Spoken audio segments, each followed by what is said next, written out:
धरती पर कभी न होगा अनुज भरत सा कोई, जो 14 वर्षों तक अपने राम की खातिर रोए।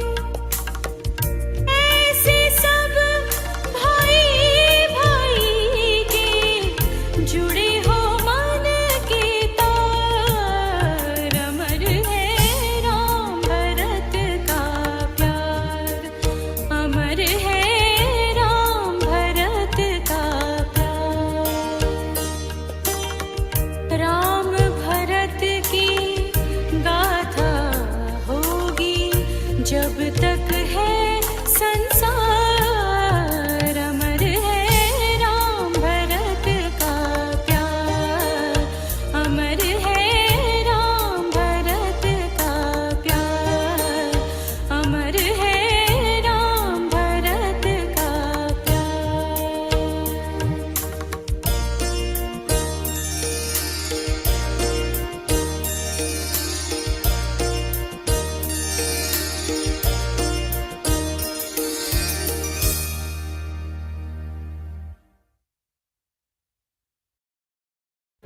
आ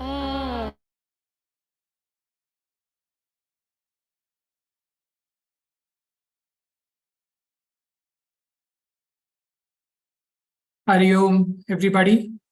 Welcome to day 3 of the 4-day Bhagavad Gita lecture series on chapter 9, the Yoga of Royal Knowledge and Royal Secret. Just like the 2 days yesterday, there would be takeaways for today's lecture at the end. Would now request our speaker and teacher, Dr. Janki Santoke, to take us through the proceedings for the evening. Thank you.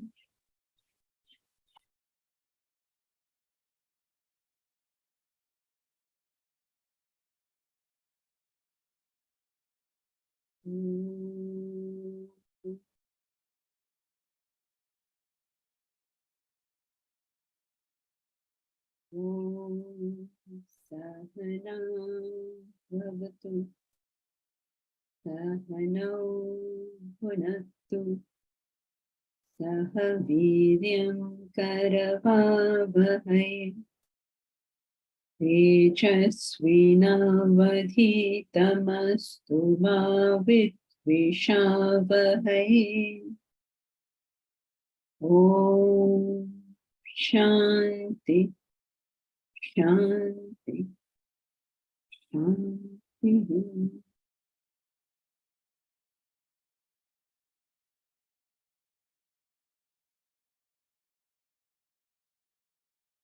Together we chant Bhagavad Gita, chapter 9, verses 15 to 24.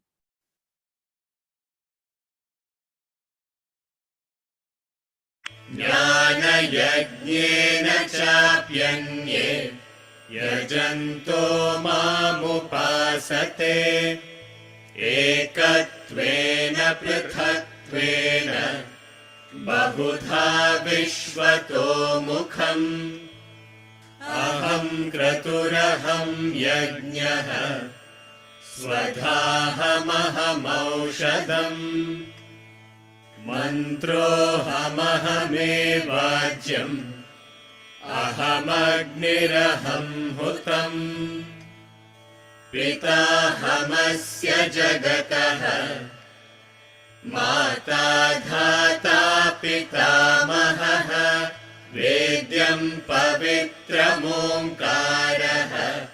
ऋक्सामयजुरेव च गतिर्भर्ता प्रभुः साक्षी निवासः शरणं सुहृत् प्रभवः प्रलयस्थानम् निधानं बीजमव्ययम् तपाम्यहमहं वर्षम् निगृह्णाम्युत्सृजामि च अमृतं चैव मृत्युश्च सदसच्चाहमर्जुन त्रैविद्या मां सोमपाः पूतपापाः यज्ञैरिष्ट्वा स्वर्गतिं प्रार्थयन्ते ते पुण्यमासाद्य सुरेन्द्रलोकम् अश्नन्ति दिव्यान् दिवि देवभोगान् ते तं भुक्त्वा स्वर्गलोकं विशालम् क्षीणे पुण्ये मर्त्यलोकं विशन्ति एवं त्रयी धर्ममनुप्रपन्नाः गतागतं कामकामा लभन्ते अनन्याश्चिन्तयन्तो मां ये जनाः पर्युपासते तेषां नित्याभियुक्तानां योगक्षेमं वहाम्यहम् येऽप्यन्यदेवता भक्ताः यजन्ते श्रद्धयान्विताः तेऽपि मामेव कौन्तेय यजन्त्यविधिपूर्वकम् अहं हि सर्वयज्ञानां भोक्ता च प्रभुरेव च न तु मामभिजानन्ति तत्त्वेनातश्च्यवन्ति ते।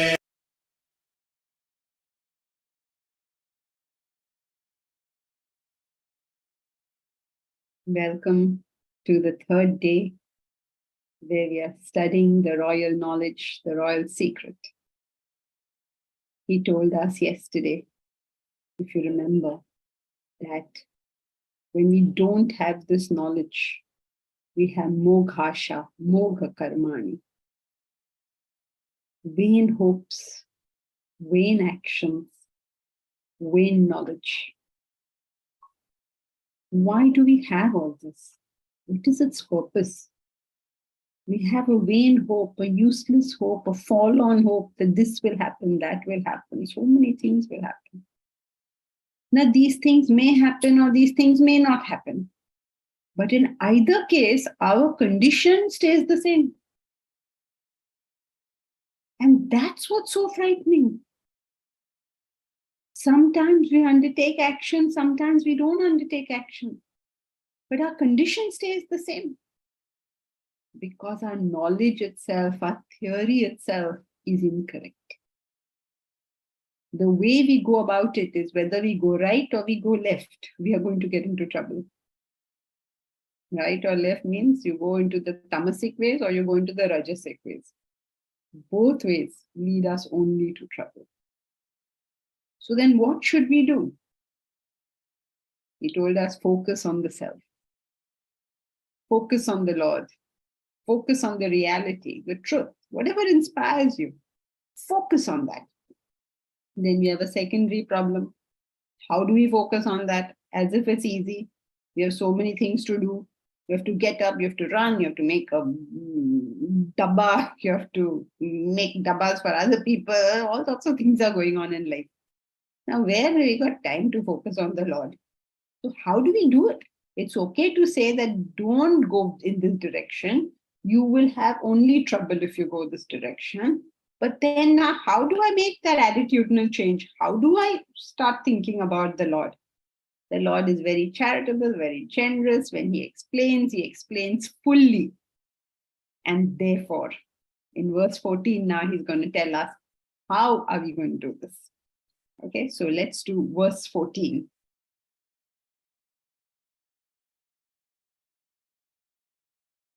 Satatam kirtayanto mam tantascha drudha vrataha namasyantascha mam bhaktya nityayukta upasate.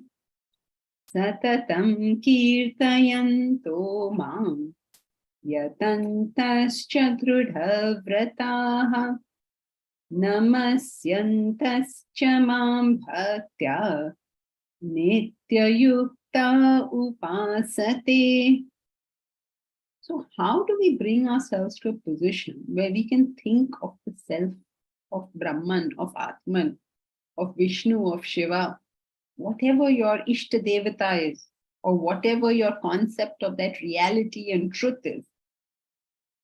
How do we bring ourselves to a position where we can keep our mind there at all times? How do we do this?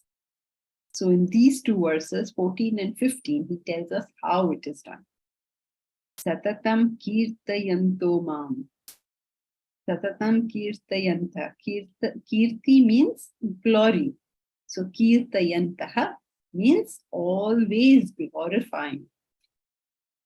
Don't just say, I'm going to sit down and do kirtan 15 minutes a day, half an hour a day. No. Satatam kirtayanto. In everything you are glorifying the self. It is constant. It's a full-time awareness. And you're glorifying the self. How are you glorifying the self? With your behavior. All the time. You remember that he is there and you function with him there. With the idea that I have to reach him one day. So constantly glorifying him. Glorifying him how? With our actions. Suppose you want, all of us want, right? Then more and more people study the Bhagavad Gita. I'm sure everybody in this class has sent out the invite to this lecture to many, many people and told your family, told your friends, please come. And mostly they never come. So we do so much to tell people. So what is the Lord saying to us? He's saying, glorify this knowledge with your behavior. Let your behavior be such that people will come and ask you, how is it that you are so calm at all times? How is it that you live the best possible life? Let people ask you. And when people ask you, then you can tell them, where did you get this from? But the best advertisement for the Lord is the way we are. It's everything about us very good. Everything. Not this thing or that thing. There are some people who are very good at punctuality, but then they are rude to others.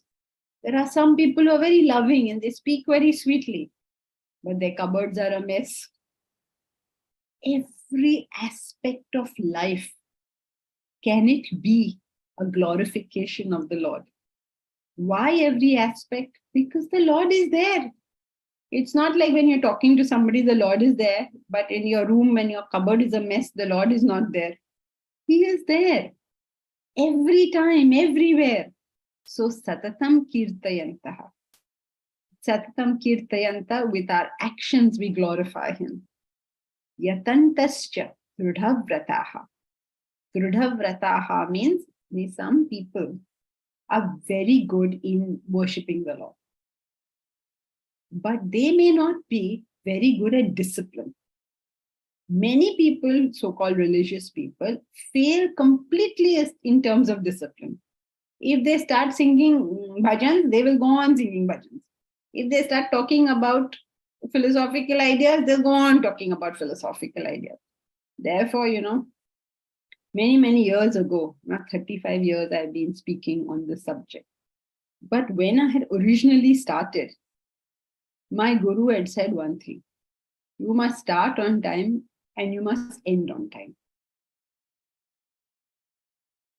If you can't achieve so much, stop lecturing. So every time it comes close to the ending time, I remember those words. If I cross the time, I'm not allowed to lecture anymore. Because if you can't bind your life into discipline, you will never know what freedom is. Freedom is the direct result of discipline. When you have control over yourself, you are free from everybody and everything. But for that, you have to pay the price of discipline. So, drudha vrataha, your vrata, whatever you have promised, not to others, to yourself, means whatever you have committed to. that is what you are going to do. If you say, I'm going to meet you tomorrow at 5 o'clock, that is what you're going to do. If you say, I will call you tomorrow at 3 o'clock, that is what you're going to do. If you say, I will answer my mail later in the day, then that is what you're going to do. You have that kind of control over yourself. And when you you have that kind of control over yourself, you can decide to do your sadhana. Otherwise, how can you do your sadhana? You have no control over yourself to do it. The control over your sadhana means what is my sadhana? I have to get up in the morning and study. Can I do that? I don't know how many of you all, through at least these few days, have got up in the morning and studied. You think we should take a quick check and ask? No, we shouldn't ask this question. Okay, let's not ask this question. At least in these 4 days, get up and you're studying. The amount of time you're spending 1 hour, 15 minutes on a daily basis over here. But if that 1 hour, 15 minutes after 3 days, 4 days, you have no idea what happened, you just wasted time, no? So whatever you get, you must consolidate. I may get only 3 points, but I'm going to consolidate them because I am not wasting my time. You have to value your own time. When you don't value it, who's going to value it? Isn't it? So how much am I putting into something? It is all very great to say, oh, spiritual things are so good. They are so great. Our children nowadays don't take interest in this. It's so easy to say all these things. Do we take interest? Take interest means drudha vrataha. The vrat is drudha. The commitment is there to follow the discipline that you have set for yourself. Namasyanta mam bhaktya. Prostrating to me with devotion. This is Bhakti Yoga. First, he told us about our actions, that is Karma Yoga. Then he told us about our emotions, that is Bhakti Yoga. So this verse talks about Karma Yoga and Bhakti Yoga. Satatam kirtayanto mam yatanta dridhavrata. All the time glorifying me, firm in the disciplines. Cannot say, yeah, I'm very interested in spirituality, but I don't have time to study. I don't have time to do bhajans. I don't have time to do any volunteer work. Then what interest are you talking about? Are you doing all these three? So always glorifying me, striving, firm in vows, prostrating before me with devotion. Prostration doesn't mean doing Shashtang Pranam. Prostration is the belief in something which is worthy of being obtained. What is devotion after all? Devotion is nothing but love for the higher. When you are willing to subjugate your body, mind, and intellect for the sake of the higher, that is called prostration. And that's why you go Shashtang Namaskar. When you meet a great sage, you meet a guru, what do? You go Shashtang Namaskar, straight line, right? Why do you do that? Because what you're saying is, the feet of the guru are the foundation of his personality. Physical. So, figuratively, those feet represent the truth. Because like his body stands on his feet, he stands on truth. So those feet represent the truth. When we lie down straight in front of him, then our head and our heart are aligned, as it were, to that truth. That is known as prostration. When we align our thinking and our feeling with that ultimate truth. So, prostration means I'm willing to subjugate myself towards that ultimate truth. So, this verse talks about Karma Yoga and Bhakti Yoga. And then he says, Nitya Yukta Upasate. Constantly united. Upasate means worship. You worship in this manner. What is worship? Worship is nothing but pursuit. Whatever you pursue in life is what you are worshipping.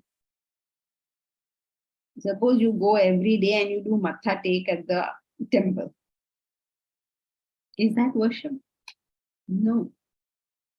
Only what you are pursuing is what you're worshipping. Some women are pursuing their children. They are worshipping that. Some people are pursuing wealth. They are worshipping Lakshmi. Each one is pursuing whatever he wants. And what you are working for is what you really are worshipping. And if you're not working, then you're worshipping laziness. So whatever you are doing or not doing shows what the real worship is. So what is Karma Yoga? Karma Yoga is us using our physical body to reach the self. What is Bhakti Yoga? Is us using our mind, our feelings to reach the self. How do we use our body to reach the self? We use our body to reach the self by using this body constantly in service. How do we use our minds to reach the self? By applying our minds constantly to gratitude, to affection, to surrender. That is the kind of feelings we encourage within ourselves. Suppose you say, oh, aaj mujhe taxi nahi mili. I couldn't get a taxi today. So instead of saying that, can't we say, thank you ki mujhe roj milti hai. Isn't it? If you say today we didn't have electricity at home. So can't we say that thank you, electricity kal thi aur kal aayegi. Yesterday there was electricity and tomorrow again there will be. Can't we thank for what we have rather than grumble about what we don't? You say, oh, my husband never takes me for a movie. Then can't you say, thank God I have a hard-working husband? Every time we complain, and in every complaint lies the fact of what we have. If I say, today I didn't get a cab, that obviously means that I usually take cabs. And if I usually take cabs, it means that I can afford them. Isn't it? So my grumbling is showing me what I have. I am fortunate. I'm one of those who can take cabs. Not everybody has this. You say, no, I can't afford cabs. I only go by bus. Then I'm fortunate. I'm one of those who can go by bus. Suppose you lived in the tundra, near the Arctic Circle if you lived, and you wanted to go somewhere. Are there some buses there to take you anywhere?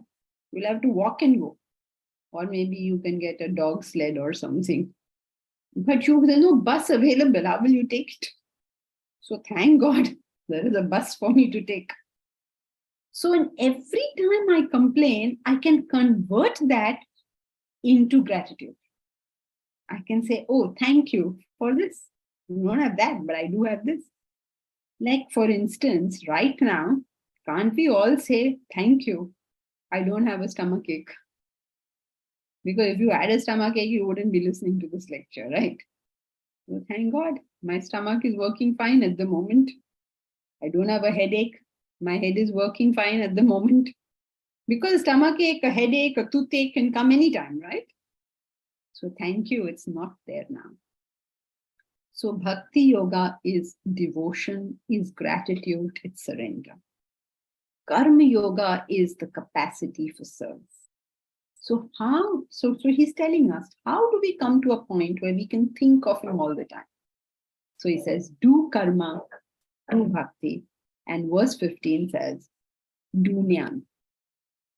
Let's do verse 15.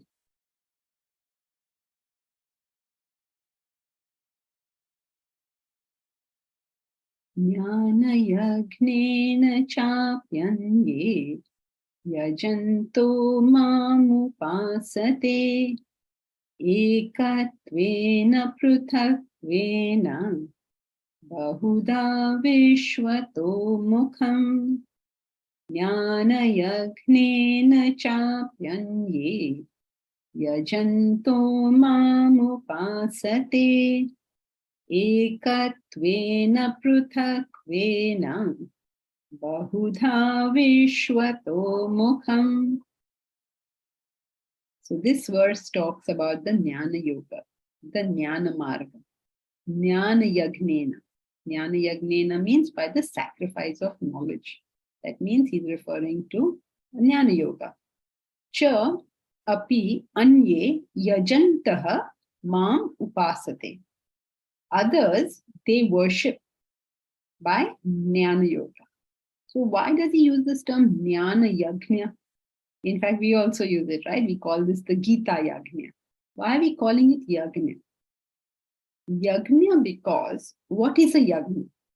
In a Yagnya, there is a Havan Kund, right? You've all tried, you all have done a Yagnya at some point or the other. And there's a Havan Kund.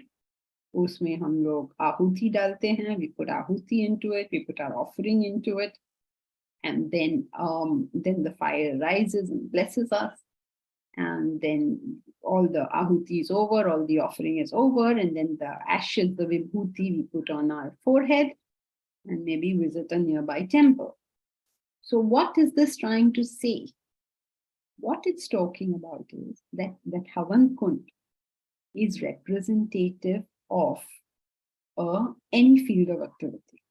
It could be a family, it could be an organization, anything. Now we all go there to that unit. It could be a sports team, a business, a family, a cooperative housing society, whatever it is. And we put our ahuti. What is this ahuti we need to put? Our talents, our abilities, whatever we know, we apply them towards that unit. And if all of us in the unit, suppose it's a business, and everybody in the business applies themselves towards that unit, then that business will flourish. If everybody in the family applies themselves, puts in their time and effort and abilities towards the family, or towards the family and its welfare, that family will flourish. So the fire god is said to rise and bless us. Means that field will flourish. That means that unit will become successful. And what else will happen? All that ahuti we put in is burnt. That means our vasanas get burnt. Our desires get burnt in it. And that is our glory. That is our vibhuti. That's why we put it on our forehead in 3 stripes, meaning we've crossed over physical, emotional, intellectual desires. They've been burnt because we applied them. So that is referring to Karma Yoga. But he's used this term, and it is a popular usage, to apply it also for Jnana Yoga. That's why he calls it Jnana Yagna. So right now a Yagna is on. What is the Yagna? A Yagna, there are 2 things in a Yagna. There is a ahuti and there's a kindling of the fire. So what is our ahuti over here? What is our offering over here? When you're doing Jnana Yoga, your offering is your ignorance. And what is kindled is the self. So Jnana Yagna means you offer your ignorance and the self is kindled. So he says, others worship me by Jnana Yagna, Jnana Yoga. How is Jnana Yoga done? Ekatvena pruthakvena bahudha vishvato mukham. A beautiful way of explaining what is Jnana Yoga. Remember what is Karma Yoga? Karma Yoga is you use your body in service of others. Bhakti Yoga is having devotion, gratitude, surrender What is Jnana Yoga? Most people believe that Jnana Yoga means reading some books and studying and things like that. Of course, it includes that. But it's not the essence of Jnana Yoga. The essence of Jnana Yoga is what he's telling us now. Ekatvena pruthatvena. Eka means one. Pruthak means different. Bahudha vishwato mukham. So what a beautiful way of putting it. Shankara puts it in another way. He says, Nitya anitya viveka vicharam. The distinction between what is permanent and what is passing. Krishna here talks about it as the one in the many. We are all of us different, right? Even here as a group, all of us, we're all interested in the study of the Bhagavad Gita. And we have gotten together to do it. But still, we are all different.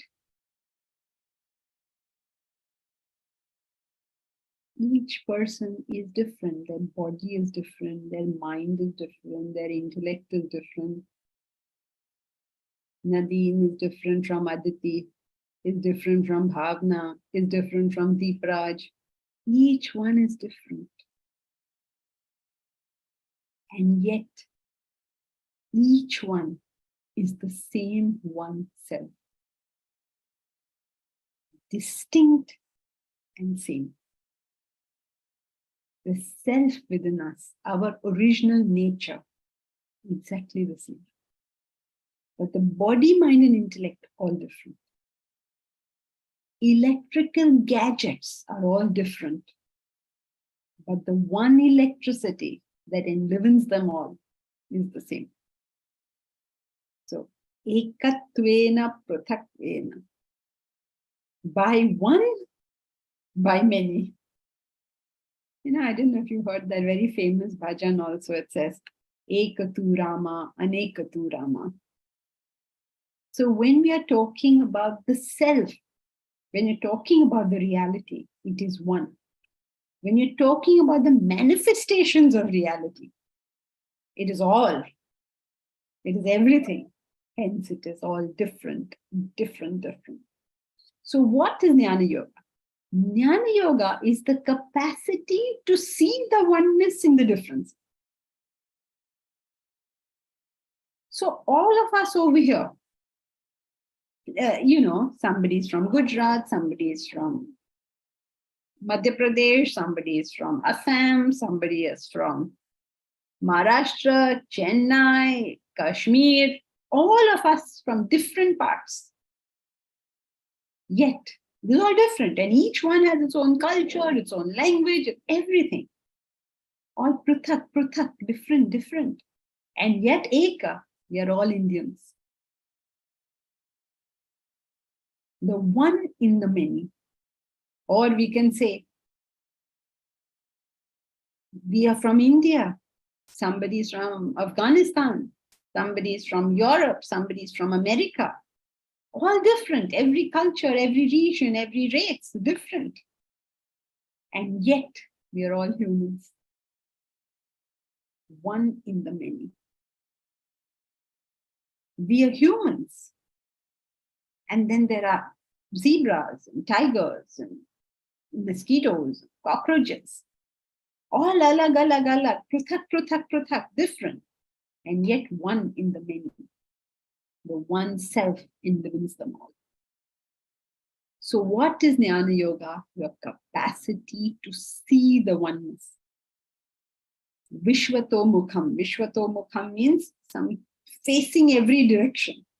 Now this is impossible, right? How can you face every direction? It is a poetical usage, meaning all-pervading. Something that is everywhere is considered to be Vishwato mukham. Means facing every direction, obviously, because if it's everywhere, it will face every direction. So Vishwato mukham means the all-pervading. When you see the all-pervading, when you see the oneness in all the differences, you are doing Jnana Yoga. Isn't it a very beautiful description of Jnana Yoga? So he told us. So remember, you said, think, don't be involved in all this demands and all your hopes and expectations and demands and all of that. It's all going to be in vain. What do? You think of me. But you say, I can't think of you. So what do? Do Karma Yoga, Bhakti Yoga, Jnana Yoga. Okay, clear so far? Now let's see what he has to tell us further. Verse 16. Aham kraturaham yajna swadaham aushadam mantrohamahame vajam aham agniraham hutam aham kraturaham yajna swadaham aushadam mantrohamahame vajam aham agniraham hutam. So he told us he is all-pervading. He said that. But he doesn't really connect with us, what all-pervading, what Vishwatomukham. So now he's actually explaining. The next few verses is just him explaining Vishwatomukham. Aham kratu. Aham yagnya. I am kratu. Kratu is a Vedic ritual. Yagnya is another Vedic ritual. I am swadha. Swadha means the ancestral offering, means what you offer to your ancestors. In India, as you're all aware, we have what is known as Shraddha. Shraddha is when it's a particular time of the year where we go and we pay our obeisance, we pay our respects to our ancestors. So this is a tradition in this country that when a person passes away, then we have these ceremonies.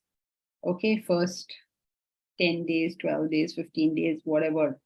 Each one has its own little thing, but for a few days. And then after a year, like that, we have these obsequies that we perform. Now, why do we do it? Many people tell us it's because the Pitrus, the ancestors, have to reach the heavens. Now, if it was so easy for people to reach heaven, all that needs to happen is that their descendants do some puja. Then why would any of us do anything? We will just tell our children, Bhaiya, mera puja karwa do. I can do anything I want in this world. Then when I'm dead, you do a puja for me and all's good. That's not what it's supposed to be. What it's supposed to be is, in the olden system, there was a joint family system. So let us say there's a head of the family. He passes away. It was his responsibility always to live up to culture, to values, to discipline. And he would live up to that standard. And then suddenly he passes away. Now, the youngsters are on their own to do what they like. So that external influence of discipline and values and culture has been removed. So a certain system has been put in place that until they find their own feet, they keep remembering him. And by that remembering him, they remember what he stood for. All his greatness, all his values, all the culture, whatever he taught us.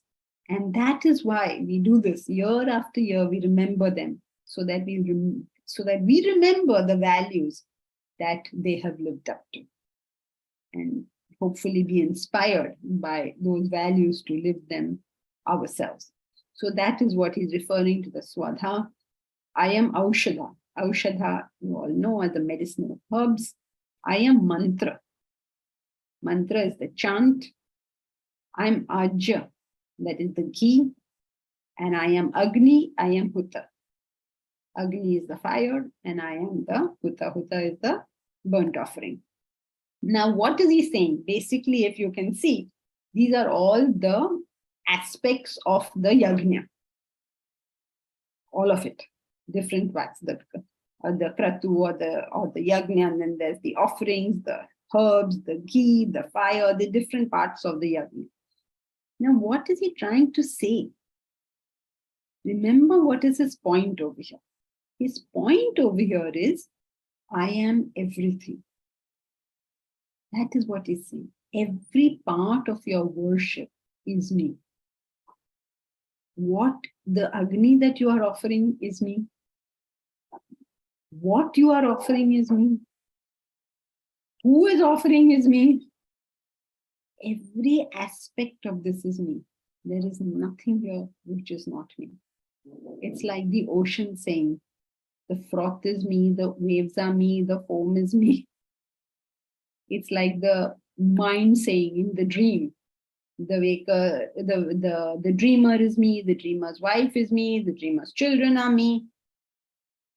It's like gold saying, the bracelet is me, the earring is me, the what is it? Ban mazu, whatever. That is me.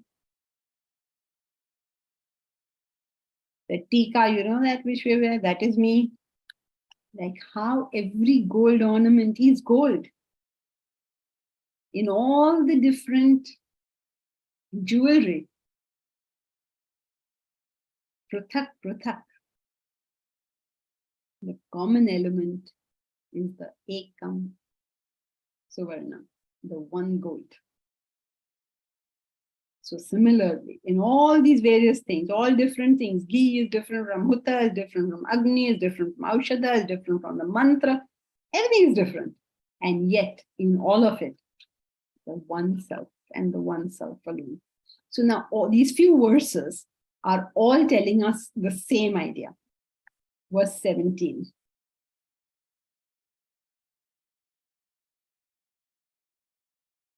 Pitahamasya jagataha mata thata pitamaha vedyam pavitram omkaraha vuksamaya jurevacha pitahamasya jagataha mata thata pitamaha vedyam pavitram Omkaraha Ruksamaya Jurevacha.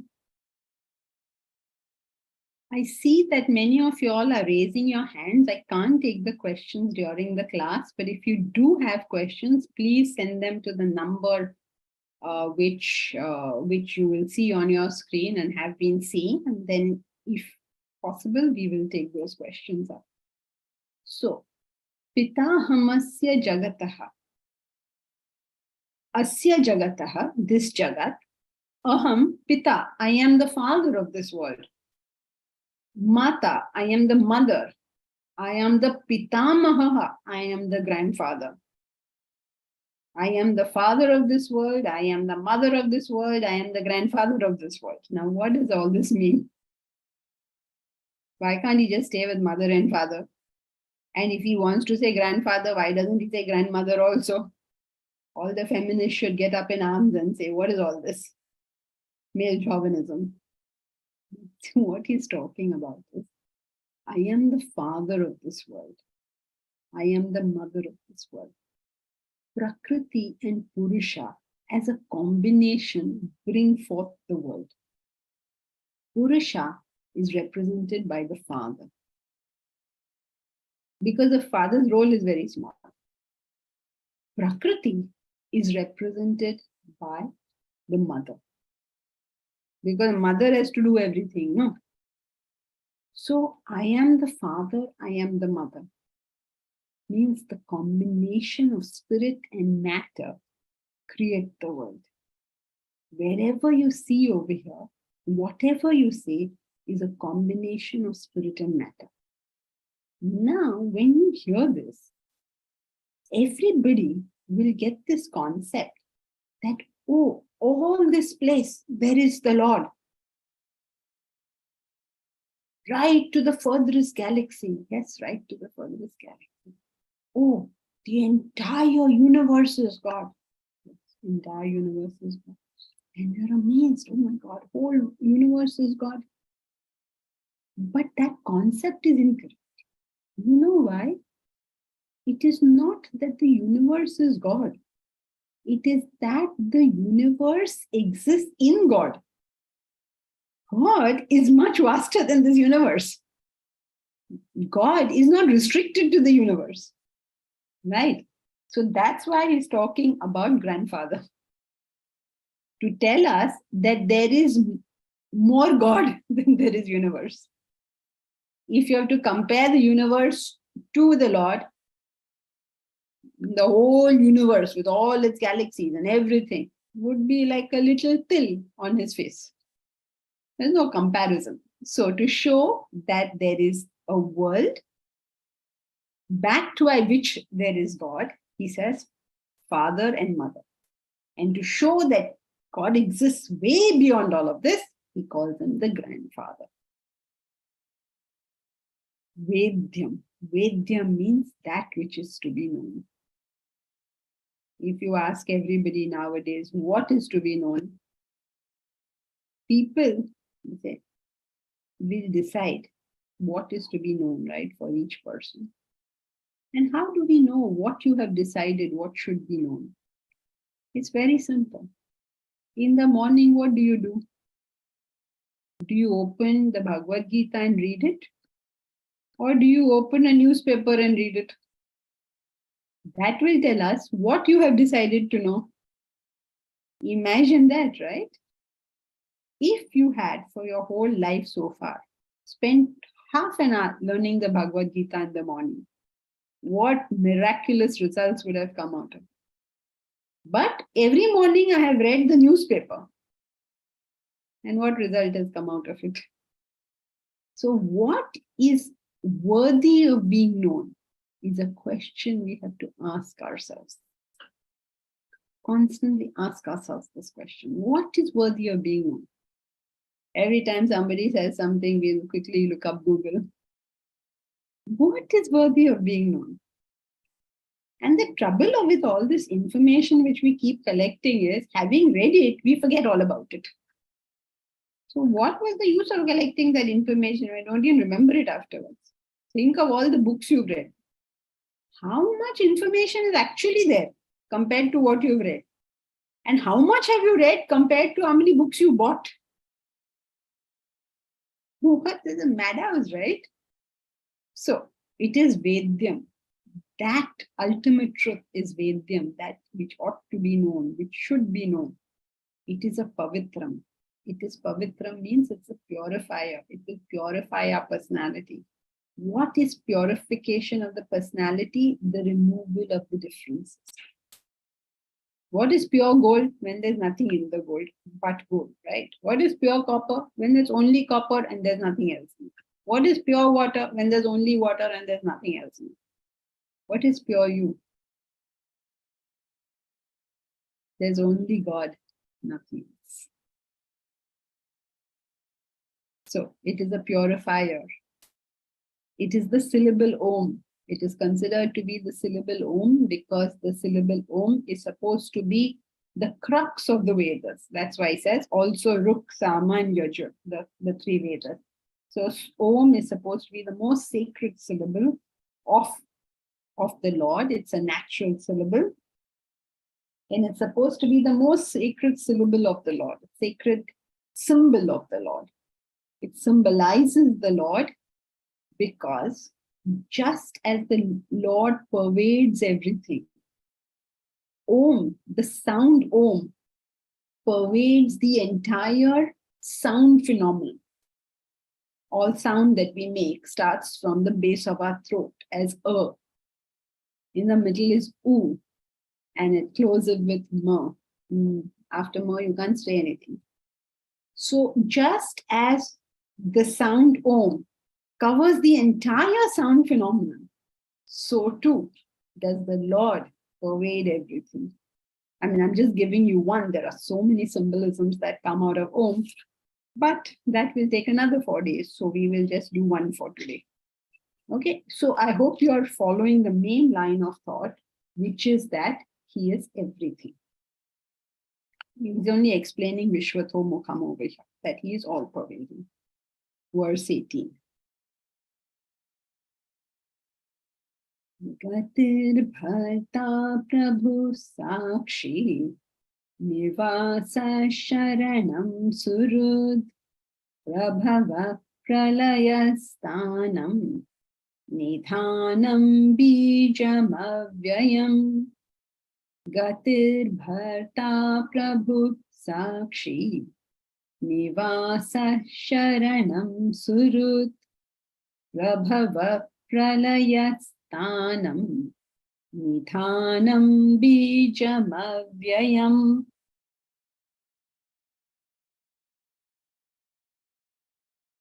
Gatir means goal. What is the thing worth pursuing in this world? Is only the truth. Everything else is just nonsensical. Why is it nonsensical? Because it will not take us to where we want to go. We want to reach happiness, right? And you can do anything in the world, you will not find permanent happiness. Or it's only the self. If you want happiness, if you think that happiness is worthy of being got, then the only way to get it is to get the self. Because only the self is permanent. Anything else you get, if you think about it, there are only two possibilities. Okay, I try to get something. There are only two possibilities. Either I get it or I don't get it. If I don't get it, I'm going to be miserable. If I get it, then what? Then there are two possibilities. Either it is the way I want or it is not the way I want. Means I wanted to get married, I got married to the person I wanted, but having gotten married, that person turned out to be very different. Because showroom make or go down make. Go down in showroom are not always the same. So the person did not turn out to be what I thought. Right? So I have only two possibilities. Either the object was what I thought or was not what I thought. If it was not what I thought it would be, I'm disappointed.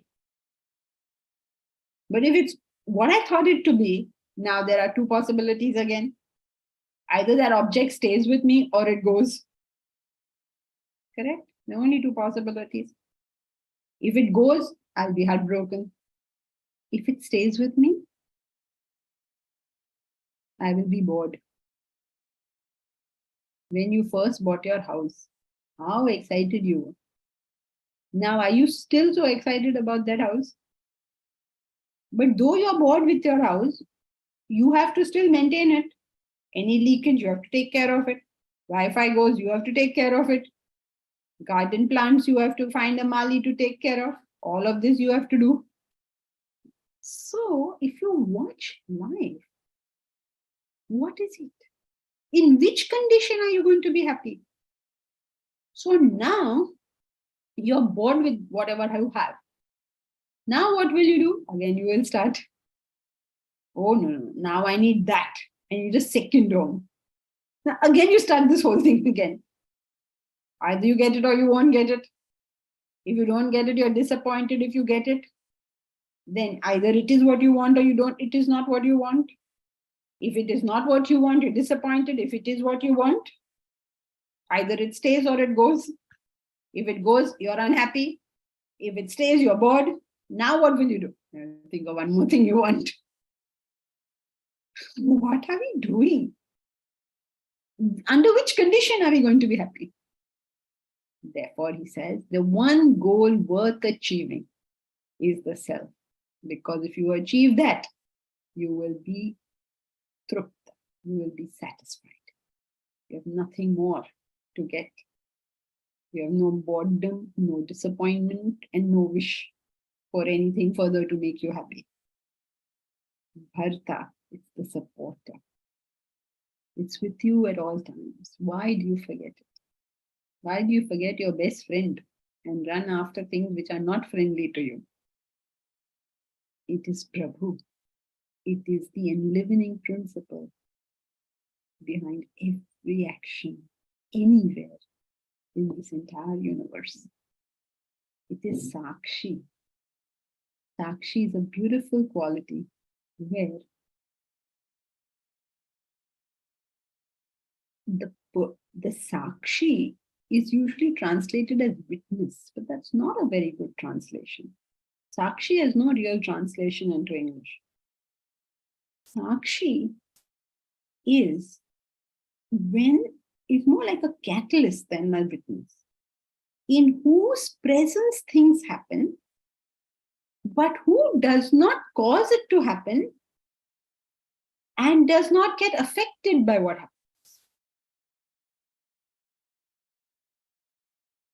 Sakshi is in whose presence it happens, because of whom it happens, but it is not influenced by what happens. Very easy to understand is with the example of the sun. Everything that happens on earth is because of the sun. Whether there's a funeral or a wedding, both are because of the sun. If the sun decides to take a walk, there'll be neither a funeral nor a wedding procession, correct? So whatever happens, happens because of the sun. But it is never influenced by what happens. The sun doesn't start rejoicing because of a wedding procession. It doesn't get gloomy when it's a funeral procession. So because of it, in its presence, everything happens and it is not affected by what happens. And that is the ideal human life. That is Krishna's life, where in your presence it happens. Because of your power, it happens. It's not that you have withdrawn from there. It is your presence that is making it happen. But you have no interest in it and you're not influenced by the outcome. And yet you are, in a sense, a player in that thing. It's not that you're not a player. If you are not there, that would not have happened. So Sakshi, the self is like that. Nivasa, it is the abode. Obviously, now the whole world exists in it, so it's the abode. Sharanam, Surut, it is the shelter. What is a shelter? Something that protects you and takes care of you. So your thought of the self is your protection, is your kavacha in this world, is your shield in this world. It protects you. The thought of the higher is always protecting us. Protecting us from the agitations, the affectations of the lower. That's why it's our friend. It's always got our welfare at heart. Prabhava Pralaya. I am the origin, I am the dissolution. When you don't see me, you see a world. When you see me, you don't see the world. I am the origin, I am the dissolution. Like the rope and the snake example. When you see the rope, the snake is dissolved. When you don't see the rope, the snake is born. I am the Nidhanam, the treasure house. Treasure house because everything you want is available with the higher. Every satisfaction, every success, every knowledge is available with the higher. I'm the Bijam Avyayam. I'm a very strange beej. I'm a very strange seed. Because I'm an Avyayam, imperishable seed. The Lord is the imperishable. The Lord is the imperishable seed in this world. What do you mean imperishable? If you plant a mango seed, then a mango seed will perish and then a mango tree will come. Correct? Everything. If there's an egg, the egg has to perish and then only will the bird come. So in this world, all the seeds that we know have to perish for the object to come. But the Lord is a different type of seed. He doesn't perish because the world has come. Purnamada, Purnamidam. That is Purnam, this is Purnam. When this Purnam is removed from that Purnam, what remains is Purnam. It has not reduced in any way. So just think about it. How does that even work? When the snake comes from the rope, does the rope reduce in any way? It is a bijam avyayam. It's the imperishable seed. When the mirage comes in the desert, has the desert reduced in any way? It is the imperishable seed. Verse 19.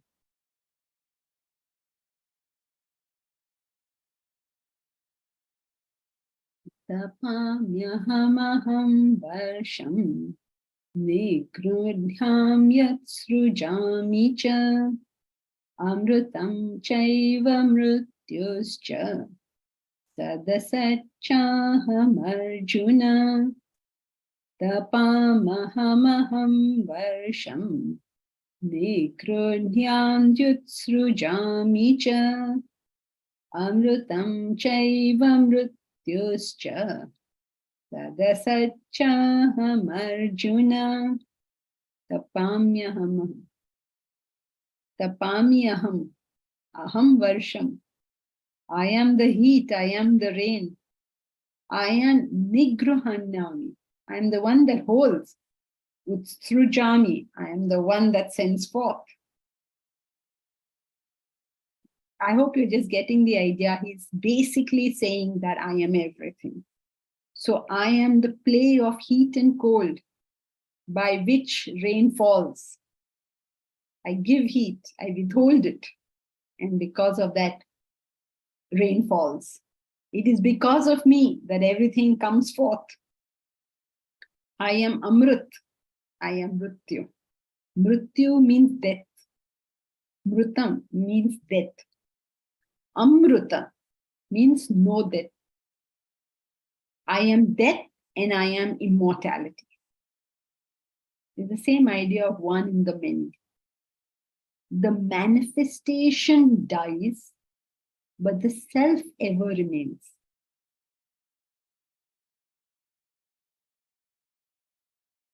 The various, if there is a rope, you see it as a snake. That snake comes and goes. The rope stays. If you're in a desert, the mirage comes and goes. The desert stays. So I am death and I am immortality. I am that which changes. I am that which stays the same. I am that which ends. I am that which never ends.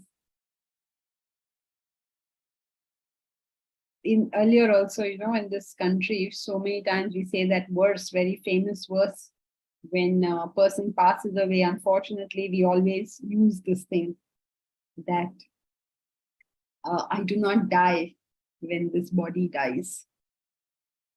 So I am the dying body and I am the self which doesn't die. How am I the dying body? Because everything is the Lord. It's like, how is the snake the rope? The snake is also the rope. You don't see the rope, so you think it's a snake. But that snake also is part of the rope itself. So I am death and immortality. I am Sat and Asat. I am being and non-being. I am beyond the pairs of opposites. Oh Arjuna. I'm everything that is in this world, and I'm everything that is beyond this world. I am being and not being. Okay, so what has he told us so far? I just briefly recap.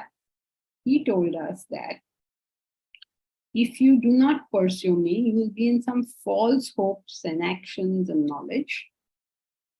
So, and you will suffer out of that. So therefore, think of me. Difficult to think of me. So what do? You do Karma Yoga, Bhakti Yoga, Jnana Yoga. And then he's given us all these explanations of where all you can see him. Just so that, as you hear this, maybe sometime when you see rain, you'll remember him. Maybe if you see a yajna or you hear a mantra, whatever, all these various things, they're just hooks for us to remember him. Now he says that you are capable of getting completely involved in the Karma Yoga, Bhakti Yoga, Jnana Yoga. Completely involved in trying to see the self everywhere. Then again, you'll be on the wrong track. So let's read verse 20.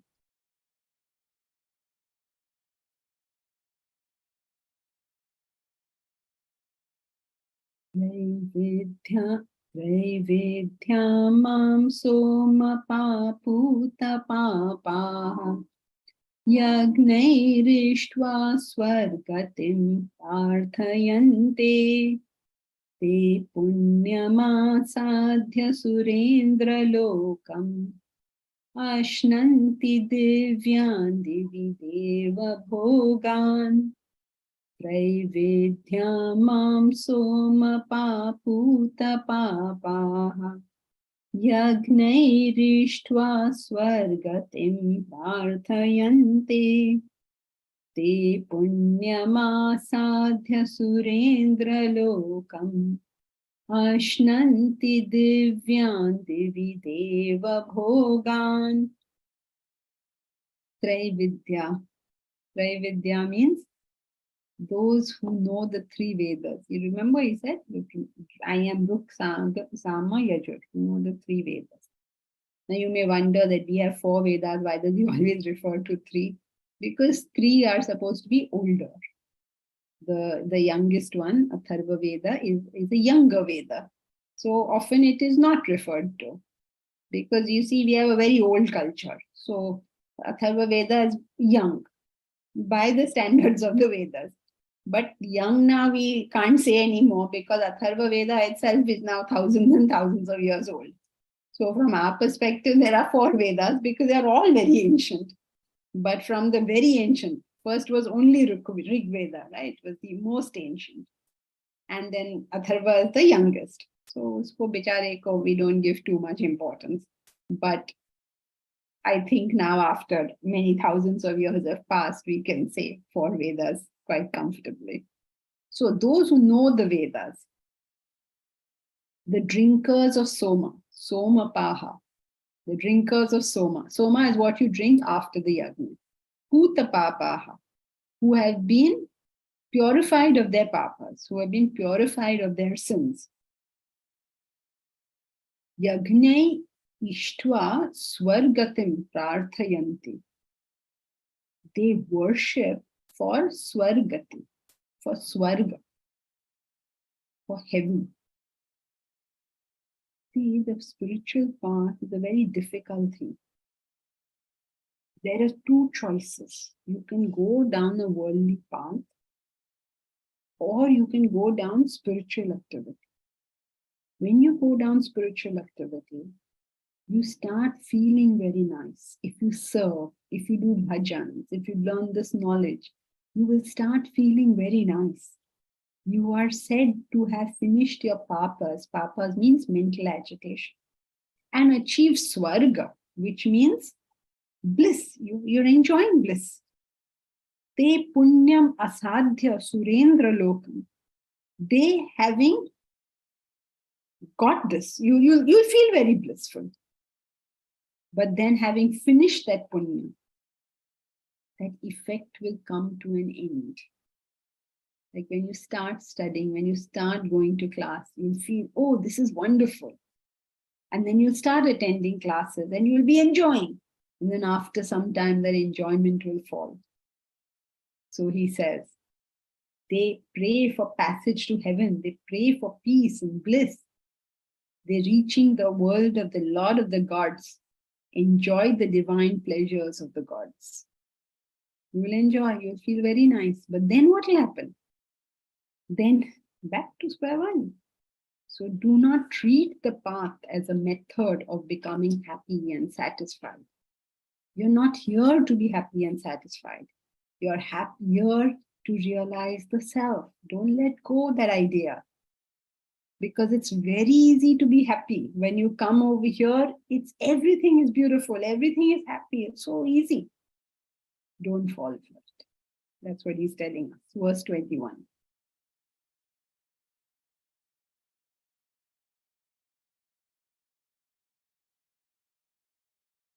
Tetam bhuktva swargalokam vishalam Shine punye martalokam vishanti Evam trai dharma manupapannaha Gata gatam kama kama labhante Tetam bhuktva swargalokam vishalam Shine punye martalokam vishanti Evam trai dharma manupapannaha Gata gatam kama kama labhante.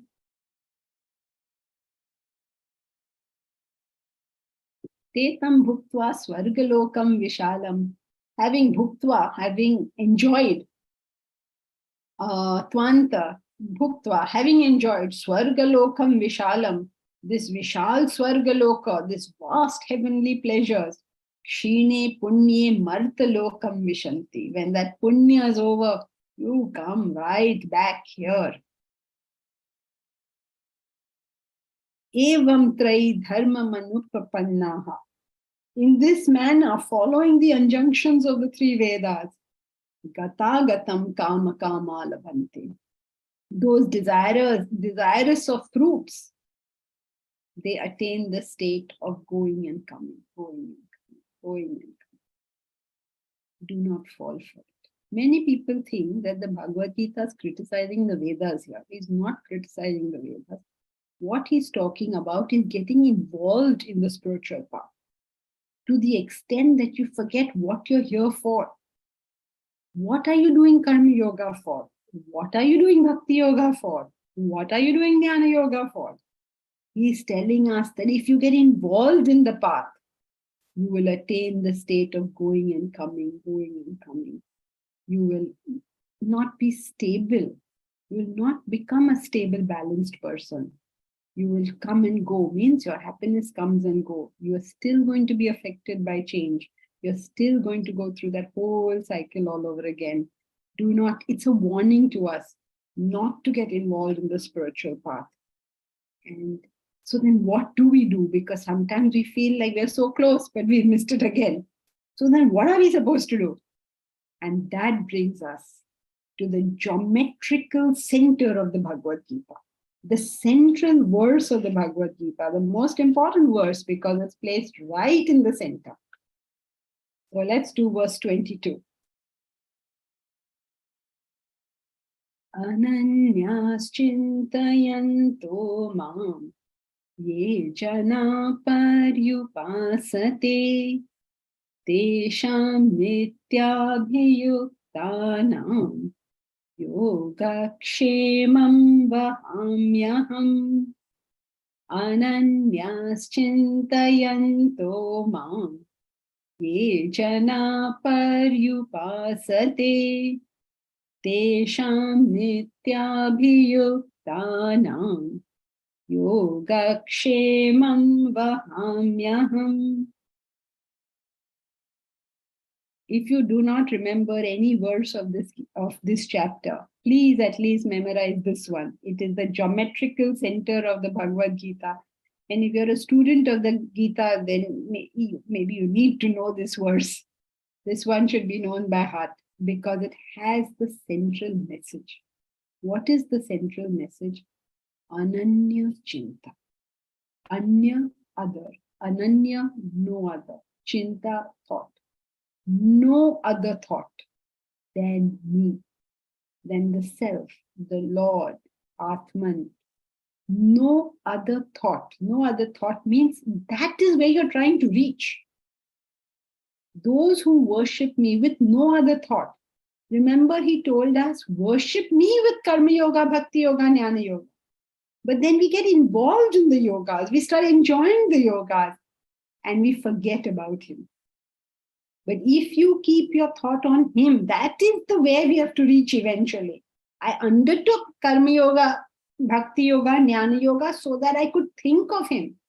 But slowly in my karma, I started becoming involved with how many people I have benefited. In my bhakti, I started enjoying the feelings.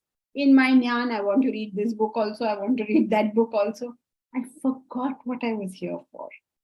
I'm here for one purpose and one purpose alone. And that is to reach the self. To those nityabhiyuktanam, tesham nityabhiyuktanam, those who've not forgotten what they're here for. Yoga kshemam vahamyam. I will give you yoga and shema.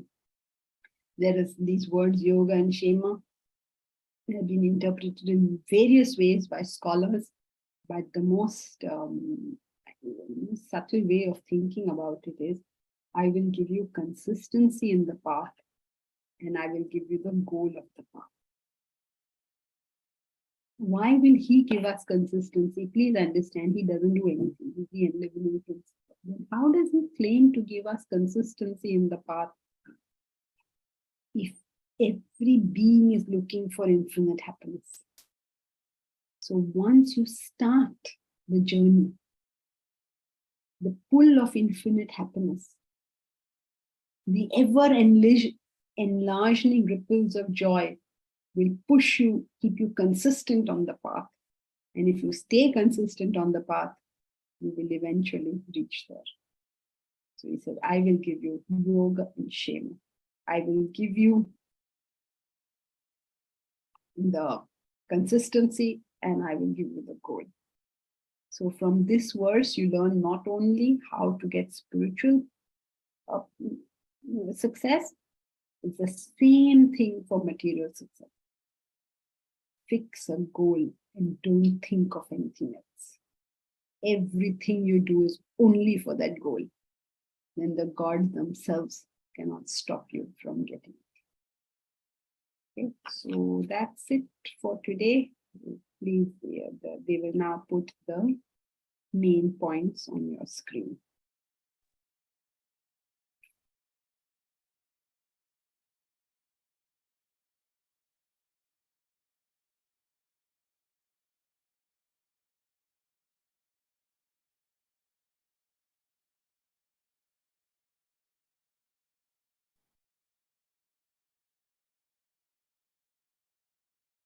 Hari Om, everyone. You could look at the main points on the screen and internalize them.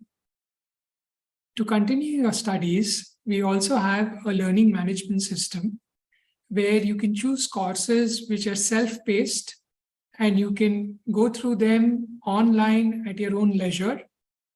The link is in the chat to access these courses. There are multiple courses on our learning management system.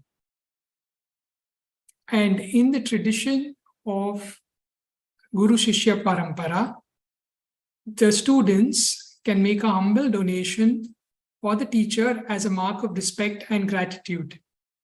The link for the Guru Dakshina has also been put on the chat. As always, there is an opportunity for you to ask questions for any of the subjects and the verses that have been covered in the last 3 days. If you have a question, please send it to the number on the screen and it will be handled. We now thank Janki ji for taking us through the lecture today. Hari Om.